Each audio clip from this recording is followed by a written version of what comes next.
Hey everyone, welcome to Wax Pack Wisdom, where we talk baseball history through card breaks and the cards we love. My name is Jake T. O'Donnell. Today we're opening this pack of 93 Fleer Baseball. You got Tom Glavine there on the cover of the pack. This last week we did a 93 Topps one, so let's do a 93 Fleer one as we sort of round out 2023 here, the sort of 30th anniversary of these cards.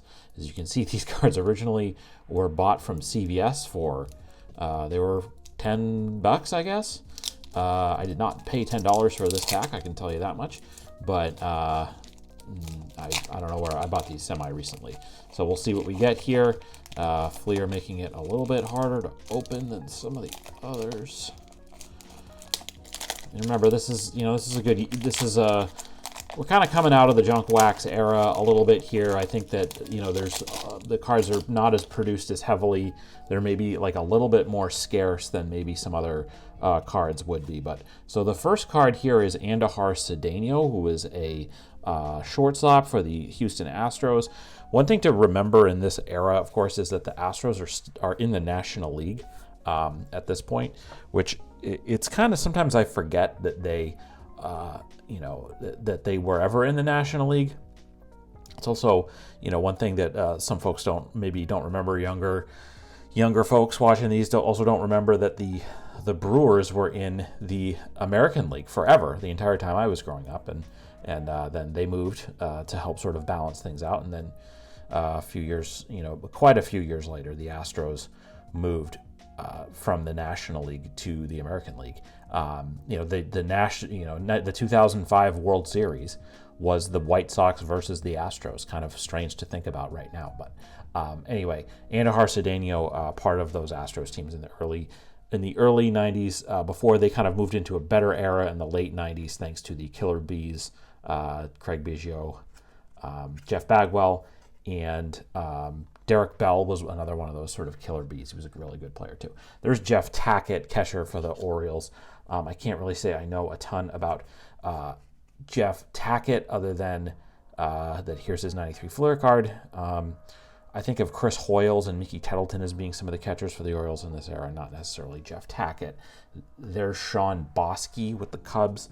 Again, don't really think I know a lot about Sean Bosky. This is somewhat of a nondescript era for the Cubs as they sort of move out of the Greg Maddux era. He leaves via free agency and goes and signs with the Braves.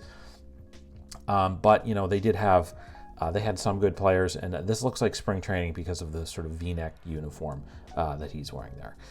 So the next guy up is a Hall of Famer, Jack Morris, who we've pulled many of his cards out of packs on this channel and on my old Instagram videos that I did. Morris at this point is at the end of his career. He only, I think, pitches 1 or 2 more years. 93, he's with the Blue Jays. He's with the Blue Jays in I believe both 92 and 93. And this is, of course, after the heroics in the 91 World Series, pitched them one of the most unbelievable pitching performances ever. The Game 7 performance, 10 shutout innings for the Twins and Tom Kelly, and they win the World Series. Walk-off hit by, I think it was Danny Gladden, either had the walk-off hit or he scored the winning run. Somebody in the comments will probably correct me. And then Morris, he goes to Toronto, and he pitches well for them during the season in '92. But he really struggled in the play, at least in the World Series that year. I'm not sure about how he pitched in the ALCS. But he struggled in the 92 World Series. And then I don't think he pitched at all for them in the playoffs. And his career was pretty much over after that. But Morris, one of the finer pitchers of the 80s. If you watched our video of the sort of cards that I'm thankful for, I showed you my Jack Morris rookie card that I had for years in my collection. It is currently with PSA for grading, so we'll see what it comes back as. But anyway, there's a nice Jack Morris, a nice Hall of Fame card here in this pack of 93 Fleer. Next up is Tracy Woodson with the Cardinals, and we're getting a look at the business in the front and party in the back there for Mr. Woodson. Again, not necessarily somebody that I can say that I know a ton about.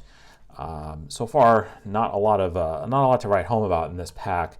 There's Willie Banks, pitcher for the Twins. Again, Twins coming off of this sort of great era. He did pitch 17 and a half innings for the 91 Twins, so that means that if the Twins were, did things the way that teams do things now, he would have gotten a World Series ring. So hopefully he did get that World Series ring for the Twins. Okay, next up is Brian Barnes from the Expos. Again, another opportunity to marvel at the beautiful Expos uniforms and the fact that we had a team in Montreal that unfortunately we just don't have anymore. And it's still sad. It's sad to me to this day. And maybe someday, we'll get a team back. Here is Ron Tingley with the Angels as well, sort of pointing out something like a good catcher does, directing the action, directing what's going on. Again, not a lot to write home about here with this one. The next one also, Jeff Reed with the Reds. This is a great pack if you like backup catchers or catchers that never really did a lot in the big leagues.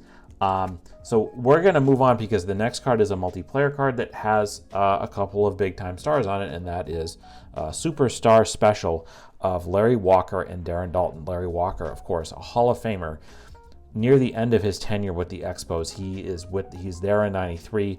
He's there in 94 for the great season that they had that unfortunately was cut short because of the strike. No team was hurt more egregiously by the 94 strike than the Expos, who the season ends while they're 6 games in front in the NL East, and they don't get to go to the playoffs. They don't get to go to the World Series, and then 10 years later they're completely gone.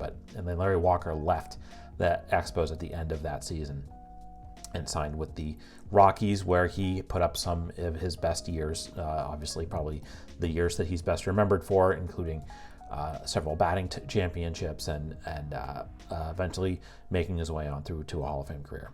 And then next to him is Darren Daulton, who was the stalwart catcher of some of the great Phillies teams. 93 this year. The Phillies are National League pennant winners. They lose to the Blue Jays in heartbreaking fashion, the Joe Carter walk-off. But Daulton was a spectacular member of those teams. Not a Hall of Famer by any means, but a solid, long-time National League catcher. So there's Darren Daulton and Larry Walker. Again, we're not getting a lot in this pack other than those guys. But there's John Patterson, who is a infielder and outfielder. He could do both for the Giants. Next up is Scott Sanderson, who pitched for a bunch of teams, as I recall. I think he was with the Cubs in addition to the Yankees. Might have been with the A's. Let's take an opportunity to look at the back of the card there. Yeah, he did pitch for the A's and the Cubs. There you go. He was with the Cubs for quite a few years. Made a lot of starts for them. 86, makes a bunch of starts. Those over 200 innings, a couple of years. But yeah, there's Scott Sanderson with the Yankees at the time. Just have a few more cards here to go through. The next one is Lee Gutterman with the Mets. Mets are kind of in a bit of an in-between phase. They lose Darryl Strawberry. Dwight Gooden, unfortunately flames out. And they're kind of don't have like the best years since the sort of early 90s. And then they have a bunch of young starting pitchers that come up in the mid-90s, the sort of Generation K. But none of them really pan out as to be great starters. Bill Pulsipher, Paul Wilson, Jason Isringhausen ends up being a closer, a really good one, but not a starter. But the Mets, they also had, they had other guys that they were expecting were going to be really good, like Ray Ordonez and Alex Ochoa and some of those players, but none of them really ever panned out. They had some good years in the late 90s, but it would be quite a while before the Mets would be sort of consistent good years like they had with David Wright and some of the others as they go into that era. Next is Carlos Martinez, who was a really good power-hitting corner infielder for the Indians. Of course, the Indians are heading into this great era. Martinez ends up kind of getting supplanted by Jim Thome. Even Matt Williams is in the picture as well, but Carlos Martinez was part of that. Was a good hitter for quite a few years. And then the last card in the pack is Kevin Ritz, who I don't really know a lot about, with the Tigers. He's wearing a Tigers uniform, but it says Rockies. Maybe he got picked in the expansion draft, because remember 93 is the first year of the Rockies. So we're going to go back to the Hall of Famer. Obviously, we did also have Larry Walker in this pack, but we're going to finish off here with Jack Morris with the Blue Jays, Hall of Fame pitcher. So that is going to do it for this edition of Wax Pack Wisdom. Tell us what you thought of this break. What's your favorite card we pulled today? Do you have a story of one of the players in this pack? Leave us a comment and let us know. We'd love to hear it. If you enjoyed this video, we invite you to give it a like and subscribe to our channel so you don't miss any of our Wax Pack Wisdom content. In the video description, you can find links to where you can follow Wax Pack Wisdom on all social media channels.